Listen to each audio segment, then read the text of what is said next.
नमस्कार, आप सभी का एबी क्लासेस में स्वागत है। आज हम पढ़ेंगे जीवाणु जनित रोग। इसमें पहला है हैजा। हैजा विब्रियो कॉलेरी जीवाणु के द्वारा होता है। इसका फैलाव दूषित भोजन तथा जल से होता है। इसमें प्रभावित अंग है छोटी आंत।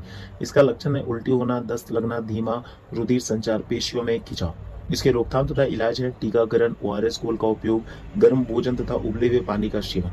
इसमें डिपिस्टिक परीक्षण का उपयोग किया जाता है। अब हम पढ़ेंगे सिप्लिस या सुजाक रोग के बारे में। इसका जीवाणु है ट्रिपोना पॉलीडम। इसका फैलाव लैंगिक संबंधों के द्वारा होता है। इसमें प्रभावित अंग जननांग या रक्त वाहिका होते हैं। लक्षण है जननांग में सूजन तथा दर्द, जननांगों पर लाल दानों का बनना। इसके रोकथाम तथा इलाज है पेनिसिलिन तथा टेरासाइक्लिन जैसी प्रतिजैविक दवाओं का उपयोग, और इसका परीक्षण है EIA एंजाइम इम्यूनोएसी। अब हम पढ़ेंगे गोनेरिया रोग के बारे में। इसमें नाइसेरिया गोनेरी जीवाणु कारक होता है। इसका फैलाव लैंगिक संबंधों के द्वारा होता है। इसका प्रभावित अंग जननांग होता है। इसका लक्षण जननांगों में दर्द, जननांगों पर लाल दानों का बनना, मूत्र के साथ मवाद पीप का आना।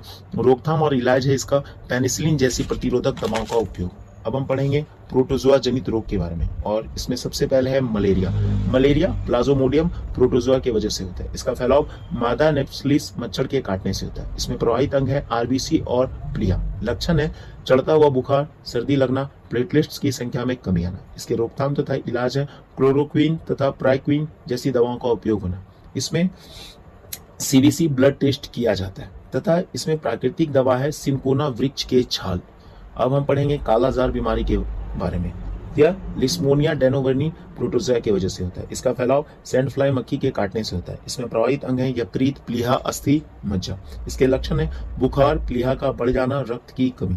इसके रोकथाम तथा इलाज है पेंटाहेक्सोनेट दवाओं का उपयोग। इसमें DAT टेस्ट किया जाता है। अब हम पढ़ेंगे निद्रा रोग। यह ट्रिपनेसोमा व्रूसी प्रोटोजोआ की वजह से होता है। इसका फैलाव सीसी अथवा टिस्टी मच्छर के काटने से होता है। इसमें प्रभावित अंग लसिका और गांठे होते हैं। इसका लक्षण बुखार, सिर दर्द, पेशियां तथा जोड़ों में दर्द होता है। इसमें अत्यधिक निद्रा का आना होता है। इसके रोकथाम तथा इलाज है सुरामीन तथा पेंटाडाइमिन जैसी दवाओं का उपयोग। अब हम पढ़ेंगे पैचिस और अतिसार बीमारी के बारे में। अब हम पढ़ेंगे पैचिस और अतिसार रोग के बारे में। यह एंटी अमीबा हिस्टोलिका प्रोटोजोआ की वजह से होता है। इसका फैलाव दूषित भोजन तथा जल के द्वारा होता है। इसमें प्रभावित अंग होते हैं बड़ी आंत। इसका लक्षण होता है निर्जलीकरण, दस्त लगना, दस्त के साथ रक्त खाना। इसका रोकथाम है मिक्सोफॉर्म तथा आयरोफॉर्म जैसी दवाओं का उपयोग। इसमें डिप्स्टिक परीक्षण का प्रयोग किया जाता है। अब हम अगले पार्ट में पढ़ेंगे और कुछ बचे हुए रोग। धन्यवाद। जय हिंद।